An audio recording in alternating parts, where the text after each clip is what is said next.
उनको राज्य में लाया जाए।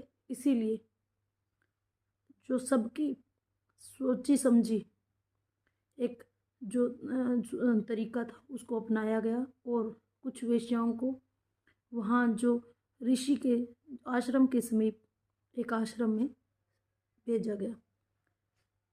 तो एक दिन वो वेश्याएं वहाँ रहने लगी और एक दिन जो ऋषि शृंग थे वो अपने आश्रम से के पास पास विचरण कर रहे थे। थोड़ी दूर वो गए तो उन्हें वो जो वेश्याएं थी वो नजर आई और ऋषि शृंग ने आज तक कभी कोई इंसान नहीं देखा था और उनको वो बहुत मोहक लगी।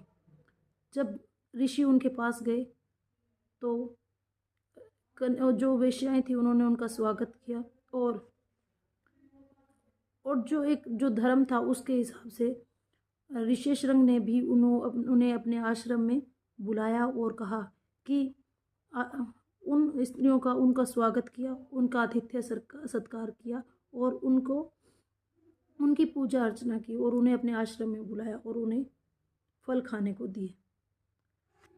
तो वेश्याओं ने भी कहा कि उन्होंने अपनी तरफ से जो उनके पास सामान था, मिठाई थी और कुछ दूसरे फल थे जो वहाँ नहीं थे।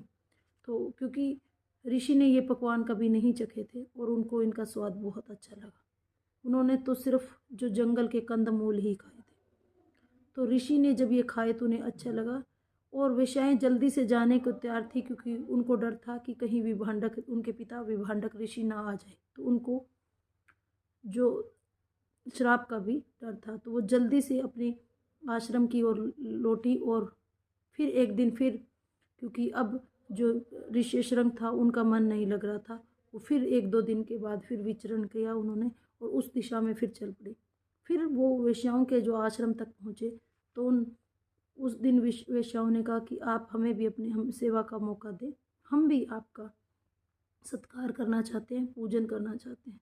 तो उनको ये कहकर और वो जल्दी से विभांडक ऋषि के डर से वो जल्द ही उन्हें अंग राज्य ले आई और उनके अंग राज्य में कदम रखते ही, ऋषि शृंग जी के अंग राज्य में कदम रखते ही बारिश होने लगी और राजा रोमपाद ने उनका पूरा सत्कार किया, उनको महल में स्थान दिया और अपनी बेटी, अपनी कन्या शांता को उनको भेंट किया और उनका विवाह करवाया। और इस प्रकार